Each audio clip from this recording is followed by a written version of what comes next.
Hey everybody, is Jenn and Kanata, and today is Thursday, January 9th, and I've just got everybody off out of the house. Rowan went to school. She had her classes started early this morning. Jeff made it to work, and Abby made it to school first time this year so far. So she's not 100% well or better, but I'm like, it's starting of exams and stuff in RSTs, which is rich summative tasks. So those courses that don't have exams, they have a end of year project that's worth 20 or 30%. So I'm like, make it in there, put an effort in, and we'll just see how it goes. Stay there as long as possible. Send her with some snacks for lunch. So I sent her with an applesauce and a pudding, a granola bar, some cheese and crackers, and a Boost, and some flavored water, and a clementine. Because she's not really eating much, so I doubt that she'll eat half of that. If anything, she'll eat the Boost and the clementine, um, maybe the granola bar or something like that. But I sent her kind of snackish type food so that she can hopefully eat something while at school. So, but now I'm having my kind of breakfast meal. It's like 10 o'clock now because I got her into school late.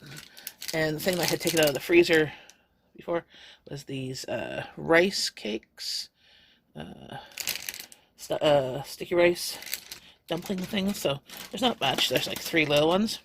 So I'm going to microwave them, and I'm going to have that for my breakfast with my coffee. Because I'm not a big breakfast person, but I do like Asian stuff.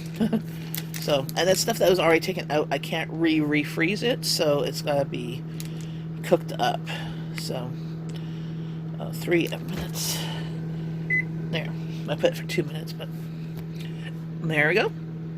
And that's what I'm having right now. I will continue to let you know what else we're gonna have today.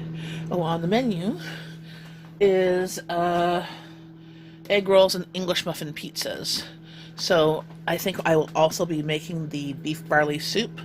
Today I've got to go find the barley. If I can't find the barley, it might just be a beef vegetable soup or a beef and potato stew, maybe. I haven't quite gotten that far yet. I am 99.9% sure I have barley, but since doing inventory of my cupboards, I don't know where I put it. So I have to go and find it again. But I do have a bunch of English muffins to make English muffin pizzas, as I got them not this past grocery haul, but the one just for Christmas. So I still have 3 packages of 6 English muffins. Um, so, well, and we have pepperoni, we have cheese. So we've got lots of good stuff. And that's a quick meal. And then if anybody's still hungry, there's leftovers of the pasta from yesterday, and leftover some porcupine balls that I put back in the freezer because they weren't completely. I only defrosted on the edges. That's why in the center it was still completely frozen, so I could put it back in the freezer. And we have extra sauce to put on that too. So if people are still hungry, there is that. So have a great day. I'll see you in a bit. So I'm going to start the beef soup. I'm doing something a little bit different.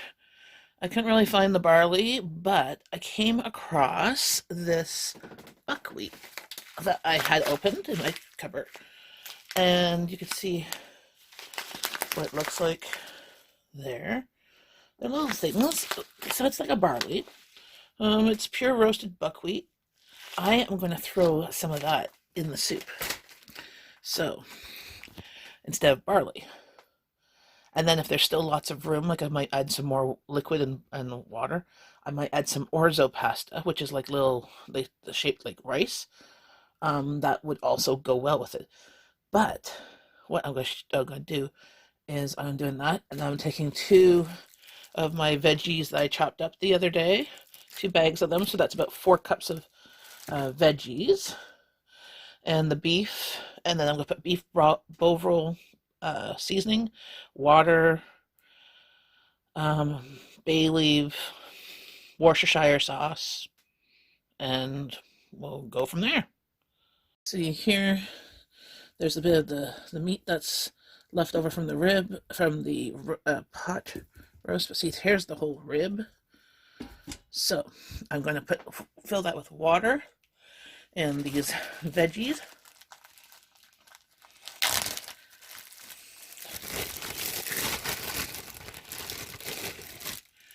And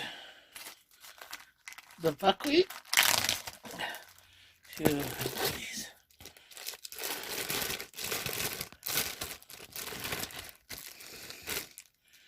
Because what I will do probably at the end, so I took about a cup of the buckwheat and fill that with water and make broth. And so I'm going to put some Worcestershire sauce, because it really brings that umami flavor and the beef flavor out. And then I just have some powdered beef bouillon. I'll put that in there.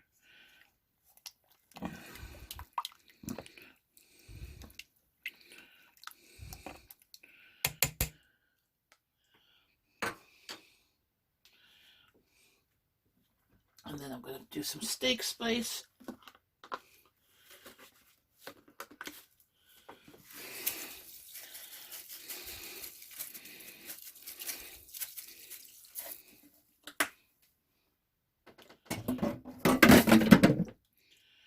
And some garlic powder, because we like garlic.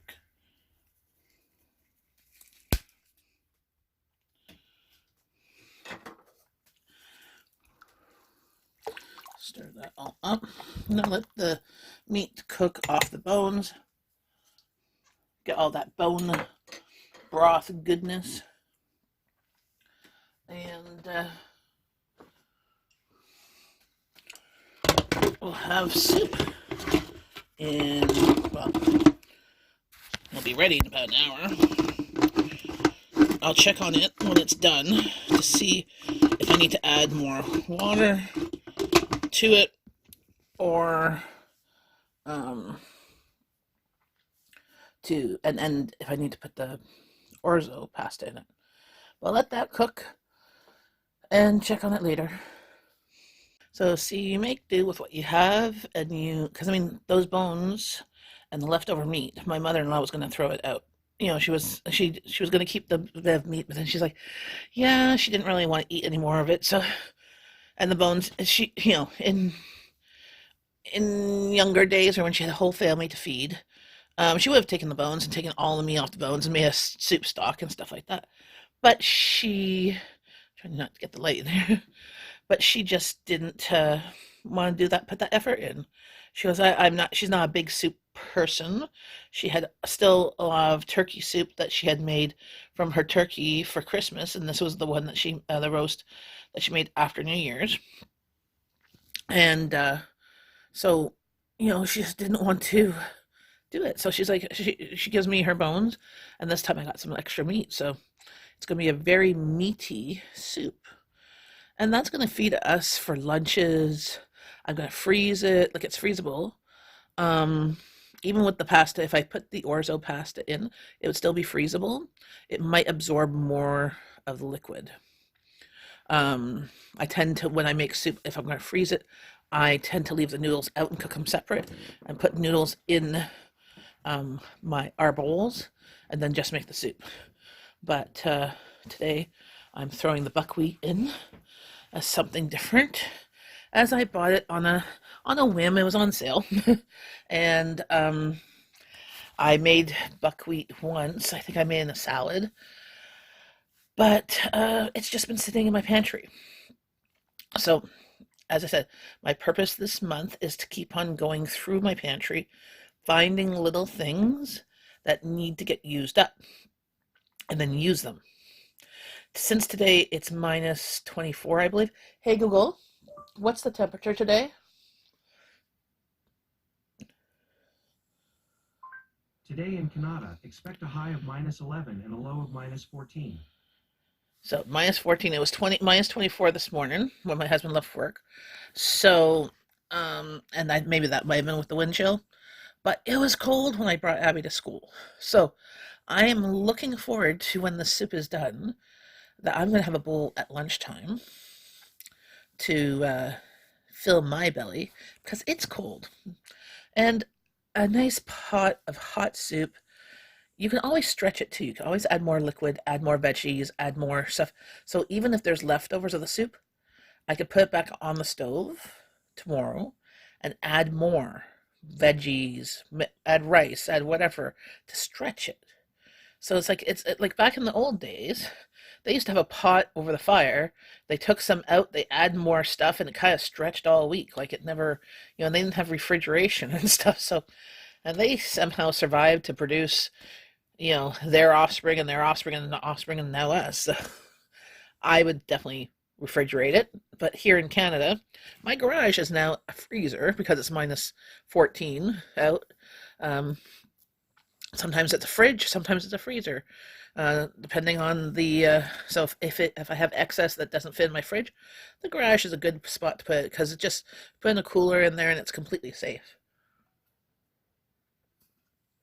Love. Okay, this coffee I made is still hot. This coffee I made at 7:30. Put it in here. It is now, what time is it? Hey Google, what time is it?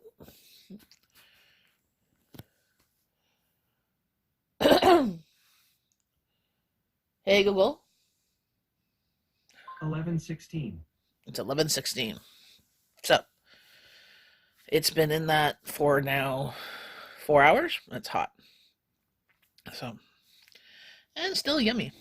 But I'm taking you on what we're eating, what I'm making today. So there's the bones from the roast.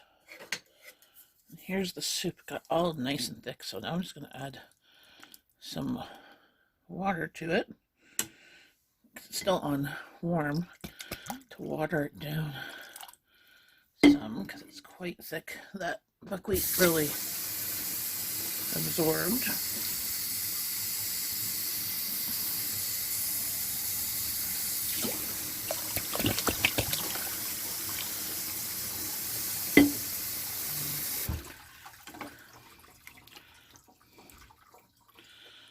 There we go. It's part of the consistency I was looking for. Look at that. Beautiful. I'm gonna have some of that for my lunch.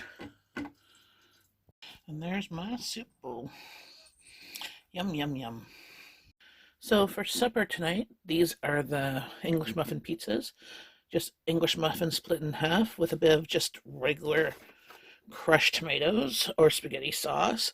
I put a bit of Italian seasoning on top. And then I put a slice of cheese. They're about a quarter of an inch thick, cut in half. This was like and this is what's left of the block of mozzarella. It's the pizza mozzarella. And then I'm just going to put this in the oven melt. So this is right now 1.5 packages of English muffins. So it should do, I think, 18 for my family of 4. That should be plenty. Plus we're having soup and leftover egg rolls that I'm just going to heat up in the microwave for supper tonight. And this is how they turned out. Aren't they lovely? Yum, yum, yum, yum. So that is what we had for supper, and everybody enjoyed the mini pizzas. There was 2 left over I put in the fridge for anybody who wanted them for a lunch or a snack or anything like that. So there you have it. If you like this video, please like, share, and subscribe. And thanks for watching, friends. Bye for now.